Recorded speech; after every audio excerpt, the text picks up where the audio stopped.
എല്ലാവർക്കും ഒരിക്കൽ കൂടി ബെസ്റ്റ് യൂട്യൂബ് ചാനലിലേക്ക് സ്വാഗതം.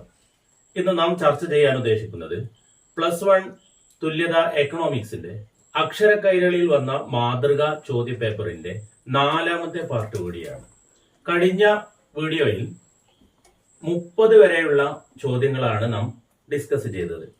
ഇന്ന് നമുക്ക് 3 ചോദ്യങ്ങളാണ് ഡിസ്കസ് ചെയ്യാനുള്ളത്. 2 തിയറി പാർട്ടും 1 സ്റ്റാറ്റിയുമായി ബന്ധപ്പെട്ട അരിത്തമെറ്റിക് മീൻ, മീഡിയൻ, മോഡ് വളരെ പ്രധാനപ്പെട്ടതാണ്. അപ്പോൾ ഈ 3 കാര്യങ്ങളും ചെയ്യാനുണ്ട്. അപ്പൊ നമുക്ക് ആദ്യം 31ാമത്തെ ചോദ്യത്തിലേക്ക് കടക്കാം. ഇതില് ABCD 4 ഓപ്ഷൻസ് ക്വസ്റ്റ്യൻസ് ആണ് തന്നിട്ടുള്ളത്. അപ്പൊ എ ചോദ്യം, ദാരിദ്ര്യം എന്തെന്ന് നിർവചിക്കുക. ബി, ദാരിദ്ര്യത്തെ എങ്ങനെ തരംതിരിക്കുന്നു. സി, ഇന്ത്യയിൽ നടപ്പിലാക്കിയിട്ടുള്ള ഏതെങ്കിലും 4 ദാരിദ്ര്യ നിർമ്മാർജ്ജന പദ്ധതികളുടെ പേരെഴുതുക. ഡി, ദാരിദ്ര്യ നിർമ്മാർജ്ജന പദ്ധതികളുടെ ഏതെങ്കിലും 2 പോരായ്മകൾ എഴുതുക. ഇത് എക്കണോമിക്സിലെ 4ാമത്തെ അധ്യായവുമായി ബന്ധപ്പെട്ട ഒരു ചോദ്യമാണ്. അപ്പൊ 1ാമത്തെ ചോദ്യത്തിലേക്ക് കടക്കാം. നമുക്ക് ദാരിദ്ര്യം എന്തെന്ന് നിർവചിക്കുക. സമൂഹത്തിലുള്ള വ്യക്തിക്ക് ജീവിക്കാൻ ലഭിക്കേണ്ട അടിസ്ഥാനപരമായ വസ്ത്രം, ഭക്ഷണം, പാർപ്പിടം, വിദ്യാഭ്യാസം, ആരോഗ്യം മുതലായവ ലഭ്യമല്ലെങ്കിൽ അവരെയാണ് നമ്മൾ ദരിദ്രരായി കണക്കാക്കുന്നത്. സമൂഹത്തിലെ ജനങ്ങളെ നമുക്ക് ദരിദ്രരെന്നും പണക്കാരെന്നും വേർതിരിക്കുന്ന ഒരു സാങ്കല്പിക രേഖയുണ്ട്. ഈ സാങ്കല്പിക രേഖയെ ആണ് നാം ദാരിദ്ര്യ രേഖ, അതായത് പോവർട്ടി ലൈൻ എന്ന് പറയുന്നത്. നമുക്കറിയാം, ദാരിദ്ര്യ രേഖക്ക് മുകളിലുള്ള ആളുകളെ പണക്കാരെന്നും അതിന് താഴെയുള്ള ആളുകളെ ദരിദ്രരെന്നും പറയാറുണ്ട്. നമുക്കറിയാം, വരുമാനത്തിന്റെ അടിസ്ഥാനത്തിൽ ഈ ദാരിദ്ര്യ രേഖ നിർണയിക്കാറുണ്ട്. അതുപോലെ തന്നെ കഴിക്കുന്ന ഭക്ഷണത്തിന്റെ കലോറി മൂല്യത്തിന്റെ അടിസ്ഥാനത്തിലും ദാരിദ്ര്യ രേഖ കണക്കാക്കാറുണ്ട്. നമുക്കറിയാം, ഗ്രാമപ്രദേശങ്ങളിൽ 2400 കലോറിയും നഗരപ്രദേശങ്ങളിലാണെങ്കിൽ അത് 2100 കലോറിയുമാണ്. അതുപോലെ തന്നെ 2000-ലെ ആസൂത്രണ കമ്മീഷൻ പുറത്തുവിട്ട റിപ്പോർട്ട് പ്രകാരം 328 രൂപ മാസ വരുമാനം ഉള്ള ആളുകളെ ദാരിദ്ര്യ രേഖക്ക് മുകളിലും, അതുപോലെ തന്നെ നഗരപ്രദേശത്തിലുള്ള 454 രൂപ മുകളിലുള്ള ജനങ്ങളെയും ദാരിദ്ര്യ രേഖക്ക് മുകളിലായി കണക്കാക്കുന്നു. ഇത് മാസ വരുമാനമാണ്. ഇത് എത്താത്ത ആളുകളെയാണ് നമ്മൾ ദരിദ്രരായിട്ട് കണക്കാക്കുന്നത്. ഇനി ഇതിലെ 2ാമത്തെ ചോദ്യമുണ്ട്, ദാരിദ്ര്യത്തെ എങ്ങനെ തരംതിരിച്ചിരിക്കുന്നു. ദാരിദ്ര്യത്തെ നമുക്ക് 4ആയിട്ട് തരംതിരിക്കാം. 1ാമത്തത് നിത്യ ദരിദ്രര്, 2ാമത്തത് സാധാരണ ദരിദ്രർ, അതായത് വല്ലപ്പോഴും വരുമാന വർധനവിന്റെ അടിസ്ഥാനത്തിൽ ദാരിദ്ര്യ രേഖക്ക് മുകളിലെത്തുന്നവരാണ് സാധാരണ ദരിദ്രർ എന്ന് പറയുന്നത്. 3ാമത്തത് ചേണിംഗ് ദരിദ്രർ, ചിലപ്പോൾ ഈ ആളുകൾ പണക്കാരാകുന്നു എന്നുള്ളതാണ്. 4ാമത്തത് ഇടക്കാല ദരിദ്രർ. ഇടക്കാല ദരിദ്രർ എന്ന് പറയുമ്പോൾ ഇവർ പണക്കാരാണ്, ചില ഘട്ടങ്ങളിൽ ഇവർ ദാരിദ്ര്യ രേഖക്ക് താഴെ വരുന്നു. ഇങ്ങനെ 4 കൂട്ടരാണ്, 4 തരംതിരിവാണ് ദാരിദ്ര്യത്തിനുള്ളത്. ഇനി നമുക്ക് ഇതിലെ 3ാമത്തെ ചോദ്യം നോക്കാം.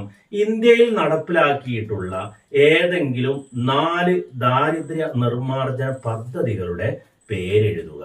അപ്പം നമുക്കറിയാം, ഒരുപാട് പദ്ധതികൾ ഇന്ത്യ ഗവൺമെന്റും അതുപോലെ തന്നെ കേരള ഗവൺമെന്റുകളൊക്കെ നടപ്പിലാക്കിയിട്ടുണ്ട് ദാരിദ്ര്യ നിർമ്മാർജ്ജനത്തിന് വേണ്ടി. നമുക്ക് ഇതിന്റെ മൊത്തം നിർമ്മാർജ്ജന പദ്ധതികളെ കുറിച്ചാണ് ഇവിടെ പറയുന്നത്. 1ാമത്തത് സാമൂഹിക വികസന പദ്ധതി, 2ാമത്തത് വരൾച്ച ബാധിത പ്രദേശങ്ങൾക്കുള്ള പദ്ധതി, 3ാമത്തത് കമാൻഡ് ഏരിയ വികസന പദ്ധതി, 4ാമത്തത് മിനിമം നീഡ് പ്രോഗ്രാം, 5ാമത്തത് 20 ദിന പരിപാടി, 6ാമത്തത് ജോലിക്ക് പകരം ഭക്ഷണം പദ്ധതി, 7ാമത്തത് സംയോജിത ഗ്രാമ വികസന പദ്ധതി, 8ാമത്തത് ദേശീയ ഗ്രാമീണ തൊഴിൽ പദ്ധതി, 9ാമത്തത് ഇന്ദിര ആവാസ് യോജന, 10ാമത്തത് തൊഴിലുറപ്പ് പദ്ധതി. ഇങ്ങനെ 10 പദ്ധതികളാണ് ദാരിദ്ര്യ നിർമ്മാർജ്ജന പദ്ധതികൾക്കുള്ളത്. 4 എണ്ണമാണ് ചോദിച്ചിട്ടുള്ളത്, എന്നാൽ നമ്മൾ 10 എണ്ണം പഠിച്ചു വെക്കുക. ഇനി ഇതിലെ അവസാനത്തെ ചോദ്യം, ദാരിദ്ര്യ നിർമ്മാർജ്ജന പദ്ധതികളുടെ ഏതെങ്കിലും 2 പോരായ്മകൾ എഴുതുക. ഇതിന്റെ പോരായ്മകളും അതുപോലെ തന്നെ ഈ പദ്ധതികളുടെ വിമർശനങ്ങളൊക്കെ നമുക്ക് നോക്കാം എന്തൊക്കെയാണെന്ന്. പാർശ്വവൽക്കരിക്കപ്പെട്ട ജനങ്ങൾ എന്നും ദരിദ്രരായി തുടരുന്നു. രണ്ടാമത്തത്, ദാരിദ്ര്യ നിർമ്മാർജ്ജനത്തിനായി ചെലവഴിക്കുന്ന തുക വളരെ കുറവാണ്. ഇതിലെ മൂന്നാമത്തെ പോരായ്മ എന്ന് പറയുന്നത്, പരിശീലനം സിദ്ധിക്കാത്തവരോ അഴിമതിക്കാരോ ആയുള്ള ദാരിദ്ര്യ പ്രവർത്തകരെയാണ് നമുക്ക് കാണാൻ കഴിയുന്നത്. ഇത്രയുമാണ് ഈ ദാരിദ്ര്യ നിർമ്മാർജ്ജന പദ്ധതിയുടെ വിമർശനങ്ങൾ അല്ലെങ്കിൽ പോരായ്മകളായിട്ട് നമുക്ക് കണക്കാക്കാനുള്ളത്. ഇനി നമുക്ക് അടുത്ത ചോദ്യത്തിലേക്ക് കടക്കാം. 32ാമത്തെ ചോദ്യം. ഇതിലും 3 ചോദ്യങ്ങളാണുള്ളത്. എ, സുസ്ഥിര വികസനത്തിന്റെ പ്രാധാന്യം എന്ത്? ബി, സുസ്ഥിര വികസനത്തിനായി സ്വീകരിക്കേണ്ട ഏതെങ്കിലും 3 മാർഗങ്ങൾ എഴുതുക. സി, സുസ്ഥിര വികസനത്തിനായി സ്വീകരിക്കേണ്ട ഏതെങ്കിലും 4 തന്ത്രങ്ങൾ എഴുതുക. ഇത്രയും 3 ചോദ്യങ്ങളാണുള്ളത്. ഇത് എക്കണോമിക്സിലെ 9ാമത്തെ അധ്യായവുമായി ബന്ധപ്പെട്ടതാണ്. അപ്പൊ എന്താണ് സുസ്ഥിര വികസനത്തിന്റെ പ്രാധാന്യം എന്ന് നോക്കാം. പരിസ്ഥിതി സൗഹൃദ വികസനമാണ് സുസ്ഥിര വികസനം.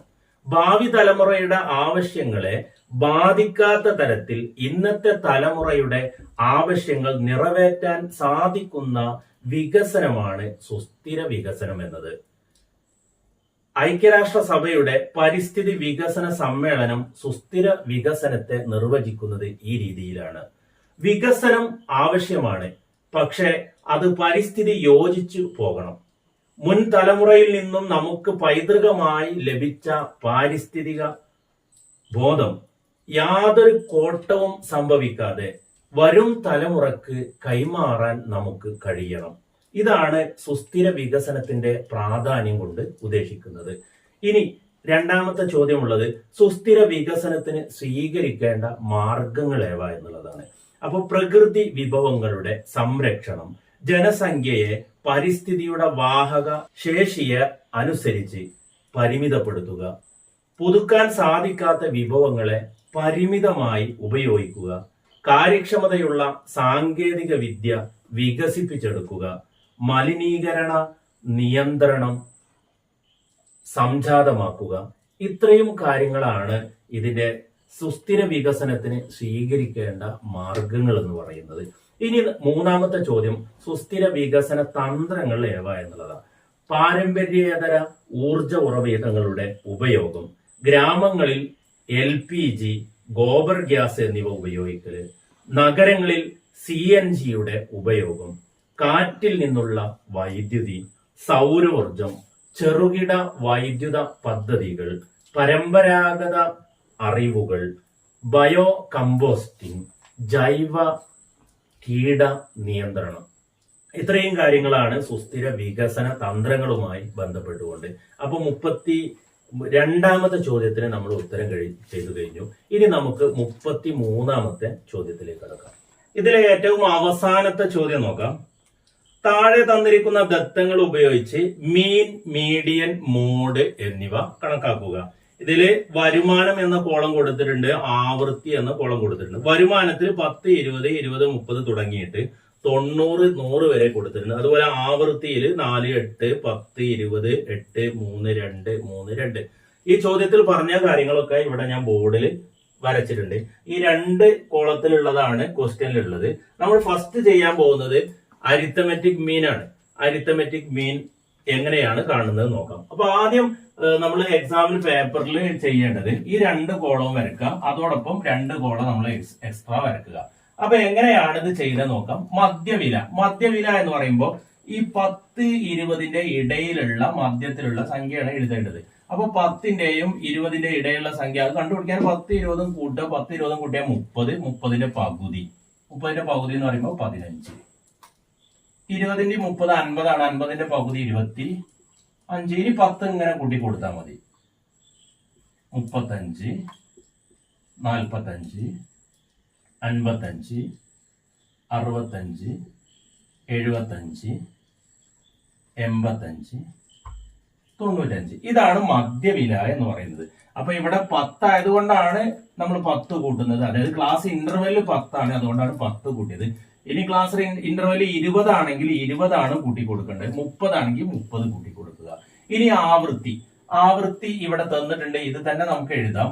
അല്ലെങ്കിൽ നമ്മൾ ഇനി എക്സ്ട്രാ ഒരു കോളം വരയ്ക്കേണ്ട ആവശ്യമില്ല. ഇവിടെ നമുക്ക് ആകെ എന്നുള്ള ഒരു കോളം എഴുതാം. ആകെ.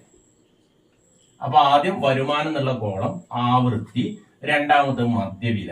ഇനി അടുത്ത നമുക്ക് ആകെ എന്ന കോളം. ആകെ എന്ന കോളത്തിൽ നമ്മൾ ചെയ്യേണ്ടത് 415 4 ഗുണിക്കണം 15 ഇതാണ് കണ്ടുപിടിക്കേണ്ടത്. 4 15 30 60 ആയിരിക്കും ഉണ്ടാവുക. 60. അടുത്ത 825 എന്ന് പറയുമ്പോൾ 200. അടുത്ത 10 35 10 ഗുണിക്കണം 35 350. അടുത്ത 20 ഗുണിക്കണം 45 900. ഇനി അടുത്തത് 8 ഗുണിക്കണം 55. നമുക്കറിയാം 8 50 400 8 5 40. അപ്പൊ 440. അടുത്ത 3 ഇൻറ്റു 65 3 5 15 ശിഷ്ട 1 3 6 18 1 19 195. 2 ഇൻറ്റു 75 150. 3 ഇൻറ്റു 85 3 5 15 ശിഷ്ട 1 3 8 24 1 25 255. ഇനി 2 95 2 5 10 ശിഷ്ട 1 2 9 18 1 19 190. നമുക്ക് ഇതിനൊക്കെ കാൽക്കുലേറ്റർ ഉപയോഗിക്കാം. കാൽക്കുലേറ്റർ ഉപയോഗിച്ചുകൊണ്ട് ഗുണനം നടത്താവുന്നതാണ്. ഇനി നമ്മൾ ചെയ്യേണ്ടത് ഈ ആകെ എന്ന കോളത്തിൽ നമ്മൾ ഗുണിച്ചെഴുതി കഴിഞ്ഞു. ഇനി 2 കോളം കൂടെ നമ്മൾ കൂട്ടാൻ പോവുകയാണ്. അതായത് ഇവിടെ ഞാൻ ആകെ എന്ന് കൊടുക്കുന്നു. ഈ ആവൃത്തിയാണ് കൂട്ടേണ്ടത്. ഇത് കൂട്ടിക്കഴിഞ്ഞാൽ നമുക്ക് 60 എന്നുള്ള സംഖ്യ കിട്ടും. 60 മൊത്തം കൂട്ടും. ആവൃത്തിയും കൂട്ടണം, അതുപോലെ തന്നെ ആകെ എന്ന് പറയുന്ന സംഖ്യയും കൂട്ടണം. ഈ ആകെ എന്ന് പറയുന്ന സംഖ്യ നമുക്കൊന്ന് കൂട്ടി നോക്കാം. ഇവിടെ നമുക്ക് ആകെ എന്നുള്ള സംഖ്യ കൂട്ടിക്കഴിഞ്ഞാൽ നമുക്ക് 2710. അപ്പൊ ഇവിടെ നോക്കാം, നമ്മൾ ചെയ്തിട്ടുള്ളത് 2 കള്ളി കൂടുതൽ വരച്ചു. അതിൽ മധ്യവില എന്ന് പറയുന്ന ഒരു കോളവും ആകെ എന്ന് പറയുന്ന കോളവും. ആകെ എന്ന് പറയുന്നത് ആവൃത്തിയും മധ്യവിലയും ഗുണിച്ച് കിട്ടിയതാണ്. ഇനി നമ്മൾ ചെയ്യേണ്ടത് ആവൃത്തി കൂട്ടി എഴുതുക, 60 എന്ന് കിട്ടി. അതുപോലെ ഈ ആകെയുള്ള സംഖ്യയും കൂട്ടി എഴുതുക, 2710. ഇനി നമുക്ക് കണ്ടുപിടിക്കേണ്ടത് മീൻ ആണ്. മീൻ. ഈ മീനിനെ നമ്മൾ സാധാരണ പറയാറ് എക്സ് ബാർ സമം എന്നാണ്. ഇതിന്റെ സമവാക്യം എക്സ് ബാർ സമം സിഗ്മ fx ബൈ n. ഈ സമവാക്യം നമ്മൾ കാണാതെ പഠിച്ചു നോക്കണം. നമുക്ക് 3 സമവാക്യങ്ങളാണ് കാണാതെ പഠിക്കാനുള്ളത്.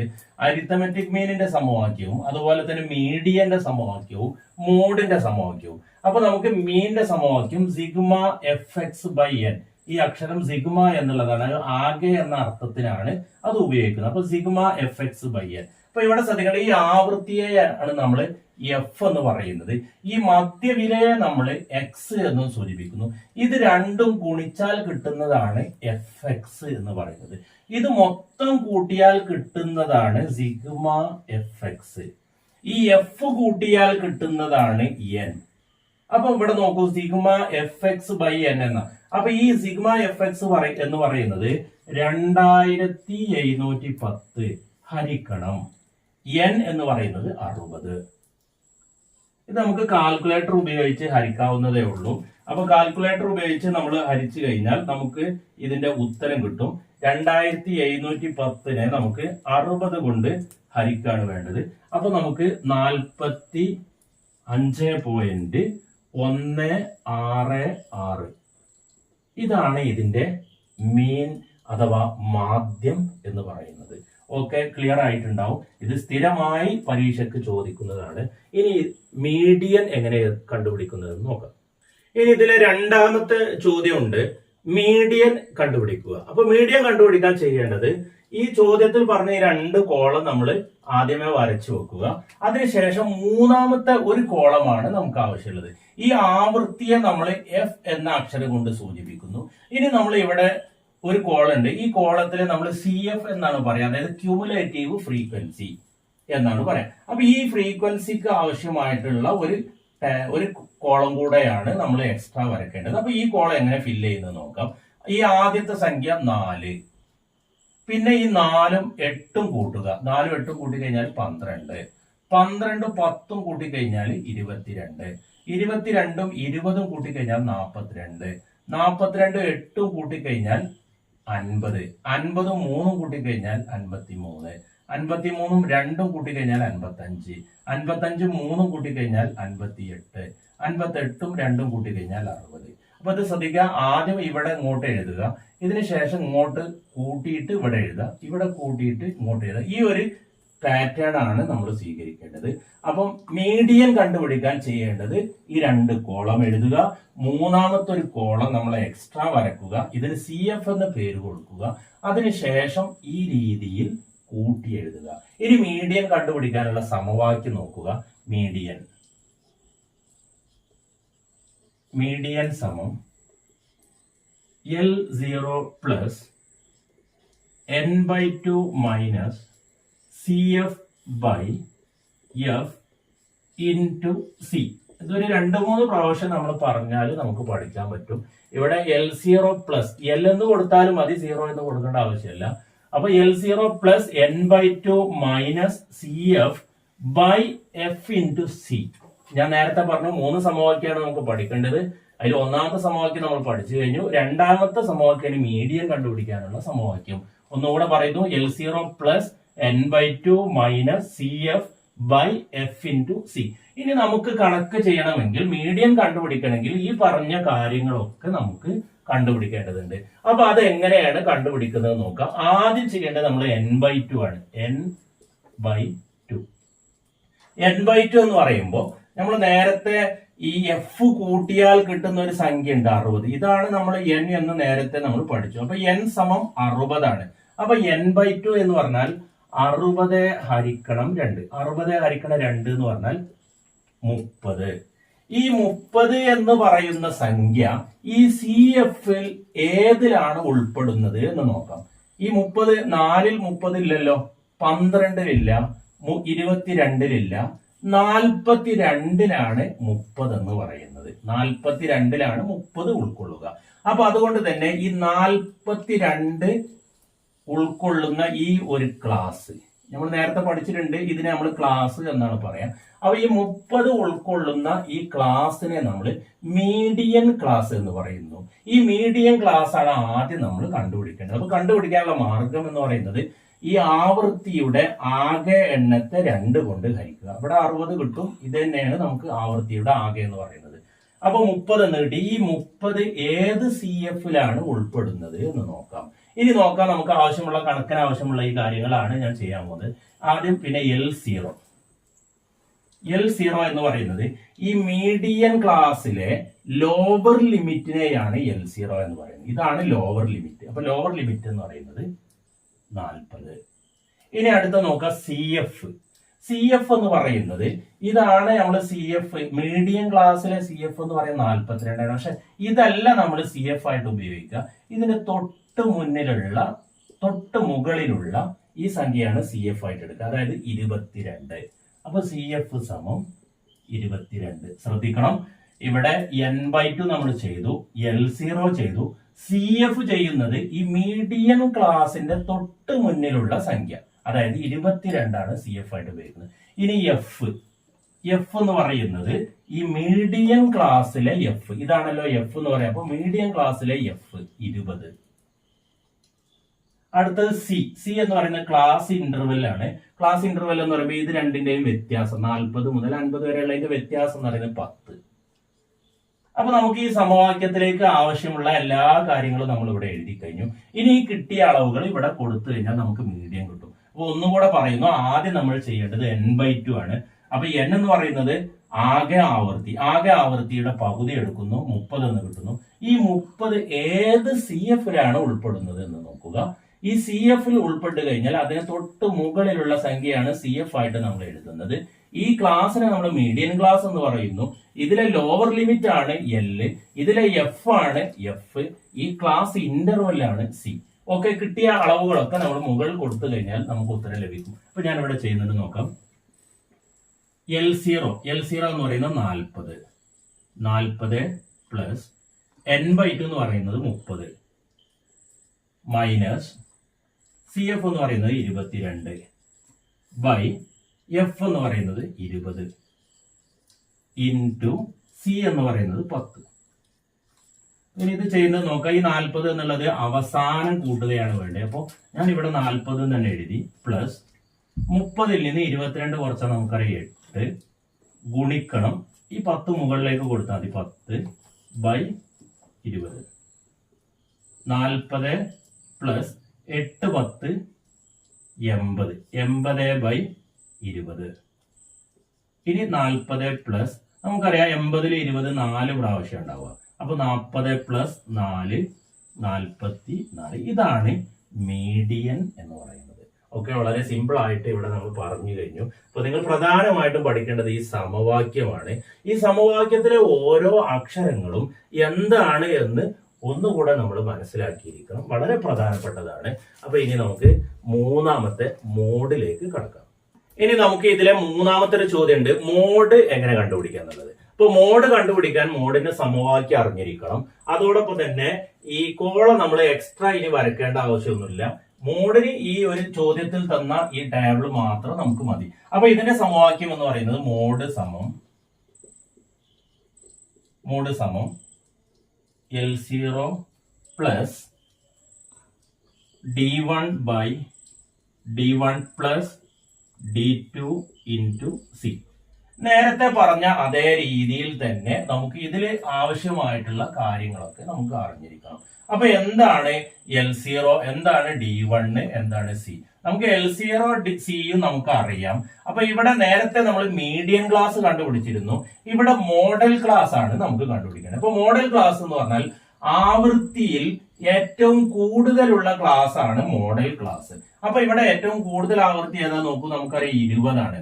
അപ്പൊ ഈ 20 ഉൾപ്പെടുന്ന ക്ലാസ്സിനെയാണ് നമ്മൾ മോഡൽ ക്ലാസ് എന്ന് പറയുന്നത്. ഈ മോഡൽ ക്ലാസ്സിലെ ലോവർ ലിമിറ്റ് ആണ് L0 ആയിട്ട് നമ്മൾ അടയാളപ്പെടുത്തുന്നത്. അപ്പൊ മോഡൽ ക്ലാസ്സിലെ L0 എന്ന് പറയുന്നത് 40. അപ്പൊ L0 ഈക്വൽ ടു 40. ഇനി അടുത്ത D1 ആണ്. D1 എന്ന് പറയുന്നത് ശ്രദ്ധിക്കേണ്ടത് മോഡൽ ക്ലാസ്സിലെ ആവൃത്തിയും തൊട്ട് മുന്നിലുള്ള ആവൃത്തിയും തമ്മിലുള്ള വ്യത്യാസം. D1 എന്ന് പറയുന്നത് മോഡൽ ക്ലാസ്സിലെ ആവൃത്തിയും തൊട്ട് മുന്നിലുള്ള ആവൃത്തിയും തമ്മിലുള്ള വ്യത്യാസം. അപ്പൊ 20 മൈനസ് 10. 20 മൈനസ് 10 എന്ന് പറഞ്ഞാൽ 10. ഇനി D2 ആണ് കാണേണ്ടത്. D2 എന്ന് പറയുമ്പോൾ നമുക്ക് പെട്ടെന്ന് മനസ്സിലാക്കാൻ പറ്റും. മോഡൽ ക്ലാസ്സിലെ ആവൃത്തിയും അതിനുശേഷമുള്ള ആവൃത്തിയും തമ്മിലുള്ള വ്യത്യാസം. അപ്പൊ 20 മൈനസ് 8. 20 മൈനസ് 8 എന്ന് പറയുമ്പോൾ 12. ഇനി നമുക്ക് C ആണ്. C നമുക്കറിയാം ക്ലാസ് ഇന്റർവെൽ ആണ്. അപ്പൊ 40-50 ഇടയിലുള്ള ഡിഫറൻസ് എന്ന് പറയുന്നത് 10.